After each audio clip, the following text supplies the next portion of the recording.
მოლაპარაკებებმა და გრიგორი კარასიმმა განაცხადა, რომ ჰუმანიტარულ ჯგუფში იყო გარკვეული შესაძლოა ითქვას, რომ თითქმის ჩაიშალა ეს მოლაპარაკება და რა მოხდა მიზეზები მან არ განმარტა, გითხრა რომ ქართულ მხარეს ვკითხოთ.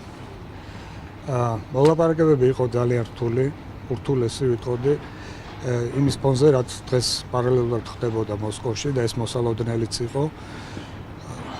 ჩვენ ძალიან მწვავედ დავაყენეთ როგორც ხელშეკრულების ხელმოწერის თარიღის დამტყვევა, ისე თვითონ ცლად ვისაუბრეთ ამ ხელშეკრულებაზე, ისევე როგორც წინა ხელშეკრულებაზე სოხუმთან, ვისაუბრეთ იმ საკითხებზე, რომლებიც ჩვენთვის არის განსაკუთრებით მნიშვნელოვანი. ამ ხელშეკრულების ფონზე კიდევ უფრო მნიშვნელოვანია, რომ რუსეთმა ცალმხრივად აიღოს ძალის არ გამოყენების ვალდებულება და ასევე მოთხოვეთ საერთაშორისო თანამეგობრობას გააქტიუროს თავისი ძალის ხმევა იმისათვის, რომ ოკუპირებულ ტერიტორიებზე შეიქმნას საერთაშორისო უსაფრთხოების მექანიზმები. მეორე ჯგუფში განვიხილავდით ჰუმანიტარულ საკითხებს, ლტოლვილთა და იძულებით გადაადგილებულ პირთა საკითხებს, გალის მოსახლეობის პრობლემებს,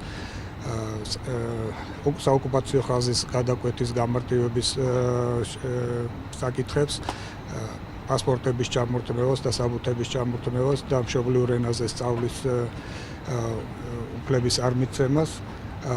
რაც თავარია, ყველა საერთაშორისო ორგანიზაცია, რომელიც მოდერატორობს ამ მოლაპარაკებებს და ამერიკის შეერთებული შტატები თავიანთ გამოსვლებში იყვნენ ერთსულოვანი, რომ ის რაც ხდება პარალელურად მოსკოვში, ხელს არ უწყობს ამ მოლაპარაკებებს და ყველამ ერთხმად დაგმო ეს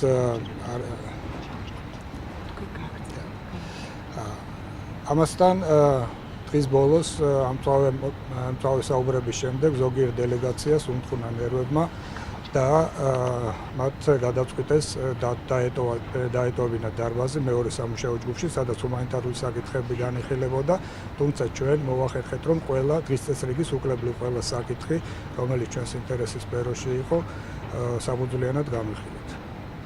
დიდი მადლობა. ბატონო, მაინც როგორ შეაჯამებდით აი პოზიტიური იყო, ნეგატიური იყო ყველაფერი. ახლა ეს ეპითეტები შემკობა ძნელია, იყო რთული, აი ესე შევაჯამდი, იყო ურთულესი მოლაპარაკება და ჩვენ მზად ვიყავით იმისთვის, რომ ეს ადვილი არ იქნებოდა. ჯერ კიდევ გუშინ და გუშინ წინ ძალიან აქტიურად მუშაობდით იმისთვის, რომ საერთოდ შემდგარიყო ეს რაუნდი და ბოლო წუთამდე არ ვიყავით დარწმუნებული, რომ მოვახერხებდით თუ არა ამას.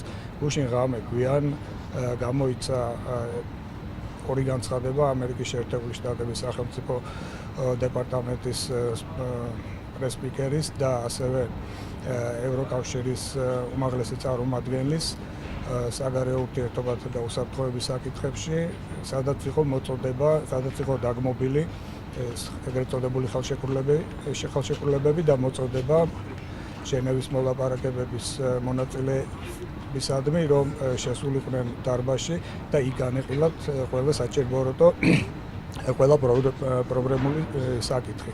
დილიდან ეს მოლაპარაკები მიმდინარეობდა ძალიან რთულად, იმიტომ რომ სულ მუდამ ამას ლეიტმოტივად გასდევდა ის, რაც პარალელურად ხდებოდა ცხინვალში და როგორც გითხარით, დღის ბოლოს ზოგიერთ დელეგაციას უმთხუნა ნერვებმა მათ გადაწყვიტეს, რომ დაეტოვებინათ დარბაზი, თუმცა იმ დროისთვის ფაქტურად უკლებლივ ყველა საკითხი ჰქონდა განხილული, მათ შორის ისინი, რომლებიც ჩვენს ინტერესში არის.